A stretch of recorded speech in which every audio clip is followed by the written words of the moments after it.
Talk review of Outriders. We're, what are we, a week out of launch, roughly? Give or take, something like that, yeah. And here's the thing. This game launched with a shitty, and I mean shitty, server problem. Absolutely fucking atrocious server problem.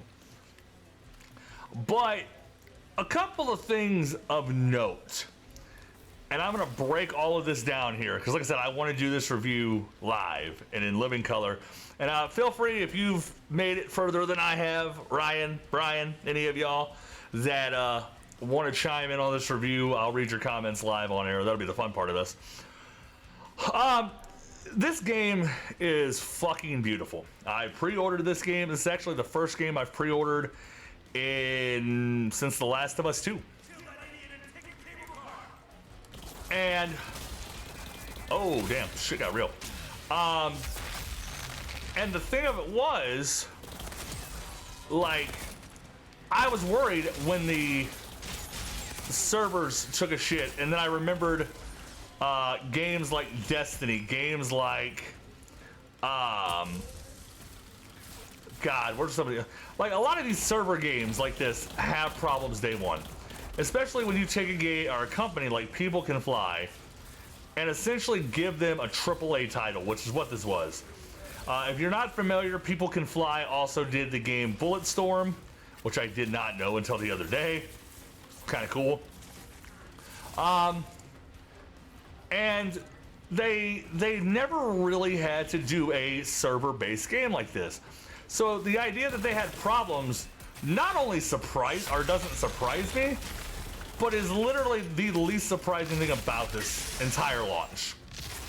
What's going on, Mike? We're doing a live review of Outriders. Welcome to the party. Yes, I 100% believe they learned their lessons from Bulletstorm. I've never played that game, but I can tell you that if this is the second game or the other game that I know of that they made, and I know there are others, I'm sure, but this is a hell of a second outing. The thing with this game is the story hooks you immediately, or at least it hooked me. I'm a sci-fi freak. I enjoy my sci-fi lore. So the idea of the way this game laid out was awesome. I was really excited. And they put the demo out there. They put a pretty chunky demo out, which was kind of nice. That's something you don't see anymore. That was like a good 3 to 4 hour demo, probably, depending on how you played it. And you could map it out and farm the piss out of the bosses. So I thought it was a really cool idea and something more game companies need to do, because they need to have more confidence in their product. That demo is what made me spend $60 on this game. Had I not played that demo, probably would have never bought this, not gonna lie. But now that I'm into the full version of this game, I'm into the full end of it, 3 things of note right out the bat.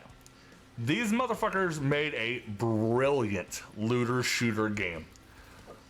They took a lot of concepts from a lot of games, made it matter.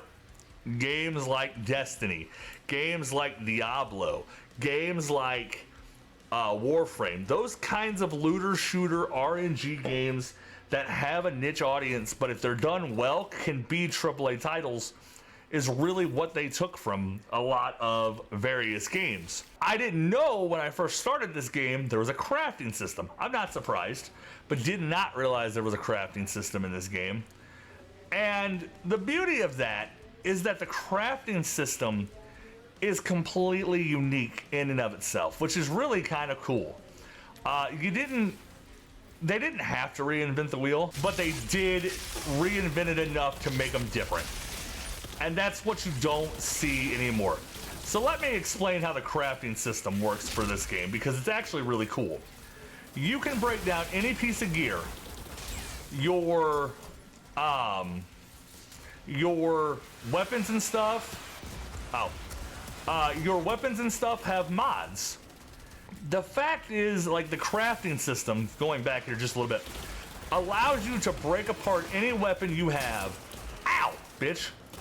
Any weapon you have and essentially take that mod and have it permanently installable in any other piece of gear or weapon. The fact that you can up all of your stats, oh god, I'm gonna die, I died. The fact that you can up all of your stats by breaking down gear with similar stats to use shards to improve that gear. Like I said, it wasn't reinventing the wheel, but damn was it cool. So the crafting system alone, I think, gives a lot of depth and replayability to this game. Since I'm not getting fucking shot at, let's take a look at a few things here. Your inventory is set up, if you remember the original Destiny, I'm talking like Destiny 1, then you'll remember gear scores and various stats, which made its way into Destiny 2, but not as prevalent as it was in D1. So you have your armor score, your health score, firepower score, and anomaly power. Anomaly power is very similar in most RPGs to what you would think of when you hear, let's say, mana power, basically magic power. That is how you power your anomaly attacks and skill damages. Your firepower is exactly what it says, is a weapon damage buff. So as you can see here, like, and I didn't realize this until just now, ironically enough, firepower increases weapon damage your character deals. The increase is displayed on the weapon damage bonus statistic. So for this example, my weapons have various things like close range damage, crit damage. This one's crit damage, close range damage. This one's healing received and crit damage. These various weapons, close range damage, armor piercing, weapon life leech, healing received. So all of these things, every one of these, when you break them down, is when you break these down, it becomes shards, and the shards are used to essentially upgrade any piece of equipment. You can upgrade rarity, levels, and everything in between to give it better stats. So if you really like a weapon, you can actually make it level with you, which is something that you don't ever see in most games. Most of the time it's, oh, you like this weapon, but we're gonna put this weapon away because now you've out-leveled it, so on and so forth. And that's really kind of shitty in a lot of ways, but this is, I think this one does it correctly. We got a comment here, hold on a second. The problem with the gear stat is that a lot doesn't translate into raw damage that you do. For instance, I had a sniper rifle that was a 764 power, but when I get a headshot, it was 345 damage. So here's the thing with that, and I'll say this right now. That isn't really all that surprising. I've never played an RPG that really gives a raw translation. There are some, but a lot of them give a range translation. And I think that the firepower statistic, let's say, if you like hover over this, for example, weapon damage bonus is 5.8%. Your weapon here is a 470 firepower, but it says down in the bottom, you know, damage is 220. So it doesn't equate. You just have to read through the statistics a little, you know, a little more thoroughly than you do some games, which I don't think is a bad thing. I think it gives way to building stats and building character, you know, creations that, even though you only have 4 classes to start, that it gives that luxury.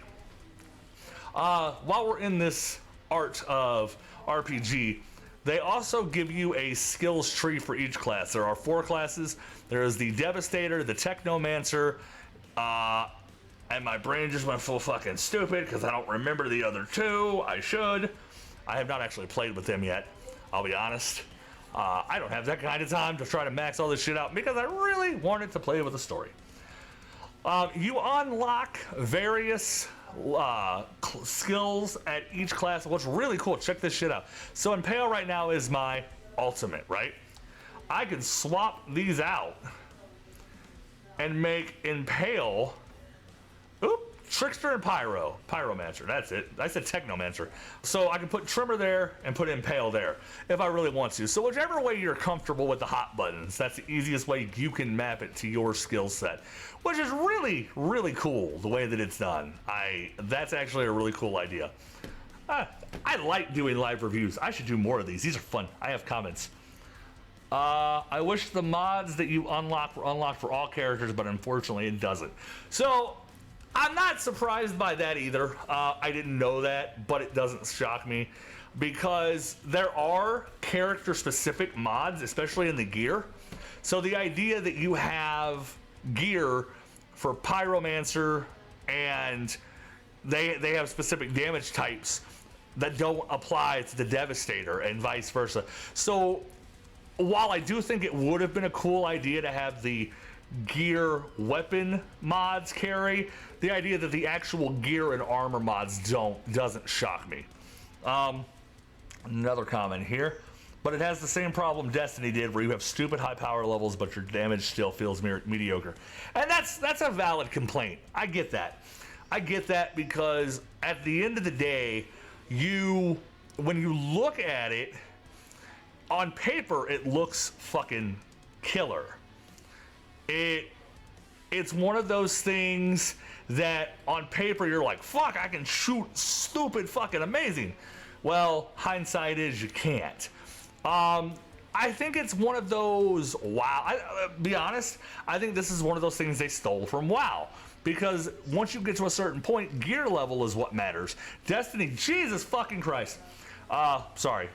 Live reviews also mean I'm watching a hockey game where we are about to win a game 10-1 at the rate we're going.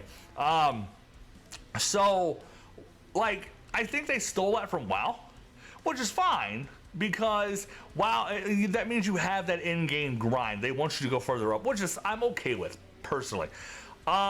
So this is your RPG tree while we're there. 3 trees that you can build into with huge class stats here at the end. What's really neat, and I didn't know this until the other day, I was doing some reading, I can reset this tree and play with a completely different class. I can reset the entire build and build it any which way I want. At any point, for free, no problems. So while you're only limited to 20 class points once you hit max level of 30, spoiler, then you only have 20 points. So that's the cool thing. I do like the RPG tree. I have had a very hard time finding a game,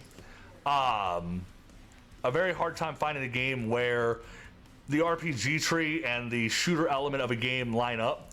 But this one does really well. The world tier system is why the damage can feel mediocre sometimes.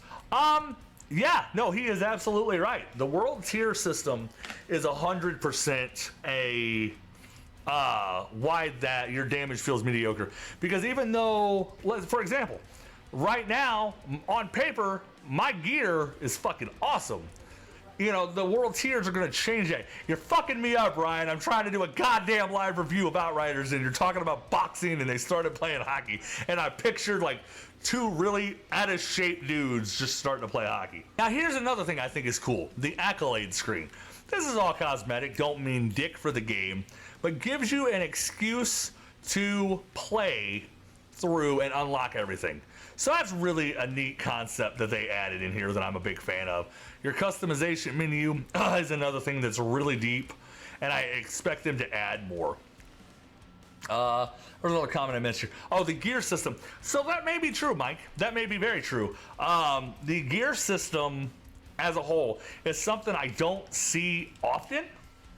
But again, haven't been... Yeah, you know, the gear, so hold on. The gear system is cool. As far as that goes, I think that it's something more games need. I think it adds more depth and replayability that they don't have right now. As far as a fun take on the Battle Pass, yeah. I think it'd be cool if they're gonna add more cosmetics and accolades that you can get with various add-ons and things of that nature. So that'll be things that I think need to be added. So let's address a previous question as I run along and kill more bad guys or die. Let's talk multiplayer. So this is full launch. There has been rumor that they weren't sure if they wanted to do any more PLC content, but I think the game has been well received enough that it is 100% going to get some form of DLC. You'd be leaving money on the table with a world like this and game like this. I think you'd be leaving money on the table to not do DLC. I'm gonna die again. Fuck me. But let's take a step back and talk about the multiplayer. The multiplayer is a good idea. It's one of the first cross-play games I ever really got into. Fortnite doesn't count because that's not a real game. There's a fucking review for you. Yeah, me too, dude. 100%. If they keep putting out DLCs like this, 100% I'd buy every one of them. I love this. I love this concept. I love the way that this game was done. And I think like I said, if they don't revisit this world, even if it's an Outriders 2, give me an Outriders 2 similar to like a Mass Effect 2. If you give me that, I will buy it. 10 out of 10 times, I will buy all of that because I think it is that well done. I'm gonna fuck.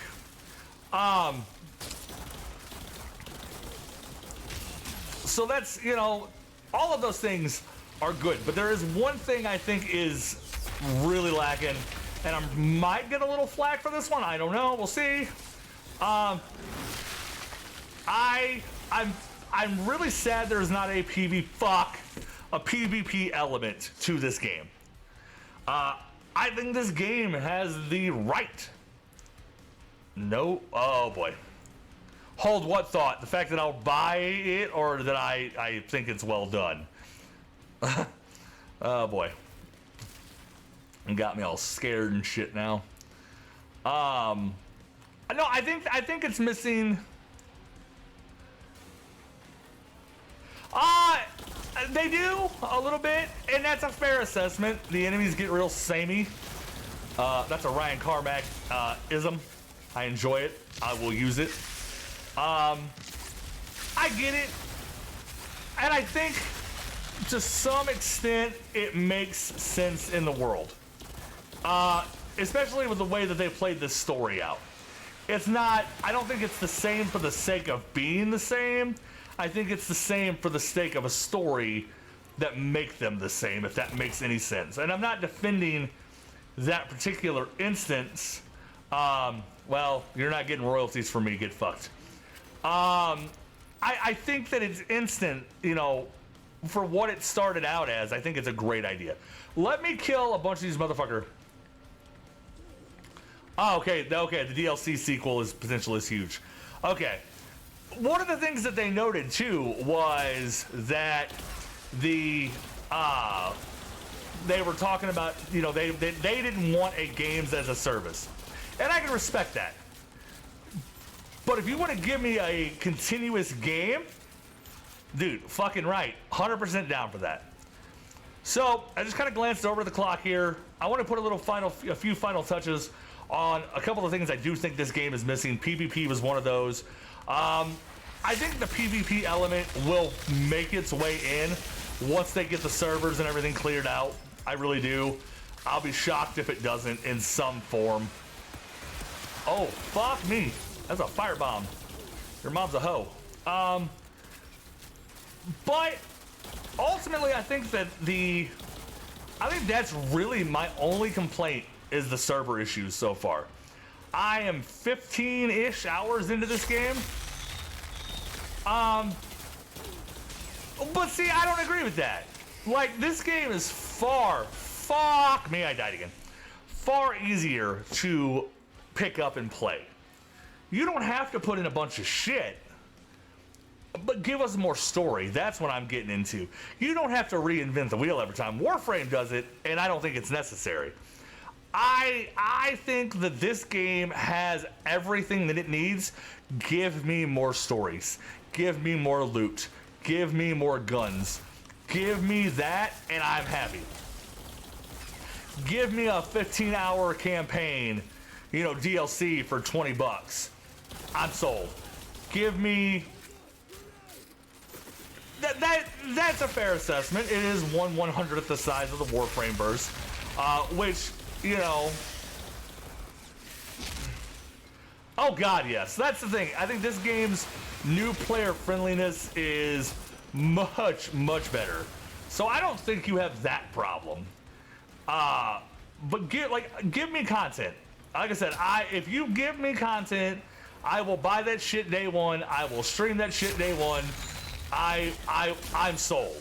People Can Fly have me hooked. I want to wrap this up by saying there was a comment made before we did this video that this is a legitimate Game of the Year contender, and I could not agree more. I think this game already has the makings of being probably one of, if not the best games. I think this game is an early Game of the Year contender. I think that if they continue to go down the path they're on, they stand a very good shot at being the Game of the Year for 2021. And I can 100% see them being a huge threat in the looter shooter verse. So that said, let's review this out. Fuck, I'm gonna die again. From a playability standpoint, this game I think is probably one of the smoothest shooter games I've ever played.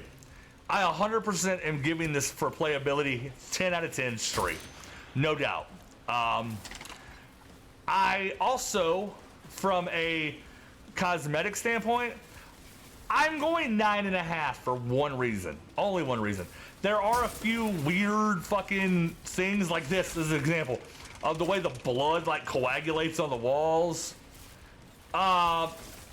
You know, that's a thing that I'm not a fan of. I think needs to be addressed if you want a perfect score from me.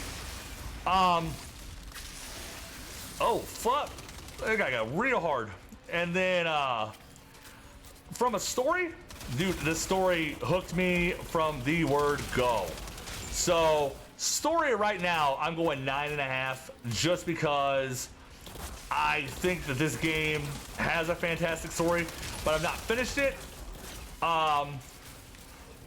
So 9.5 is where I'm going with the story element of the game. So overall, 9.5. 9.5 for Outriders. Like I said, potentially the Game of the Year for 2020. 100% believe that could be a thing. We'll have to wait and see how things pan out with the game. But I think it's something that you can definitely tie your boat to and say, oh, this could happen. This could be the game that wins the honor this year. So, what are your thoughts? We've already got some of the chat because, like I said, did a live review here. Went a little longer than I expected, but I love interacting with y'all, so it was great. So if you guys are curious about Outriders, this is Outriders, then the other thing I would recommend is pick up the demo if it's still available. I don't know that it is. If you don't have the demo, fuck it, just pick the game up. Totally worth it. Probably the best 60 bucks you're gonna spend on next-gen consoles right now anyway. So, those are my thought processes on Outriders. I'd like to know what you think, so if you're checking this out on YouTube at a later date, feel free to drop a comment in the section below. Let me know what you think of Outriders, what you didn't like about Outriders. We might do some more videos about various classes as I get a little more proficient with the game and do a little more. So, thank you guys for watching. It has been fantastic. And until next time, if we're to defend you, you can fuck off.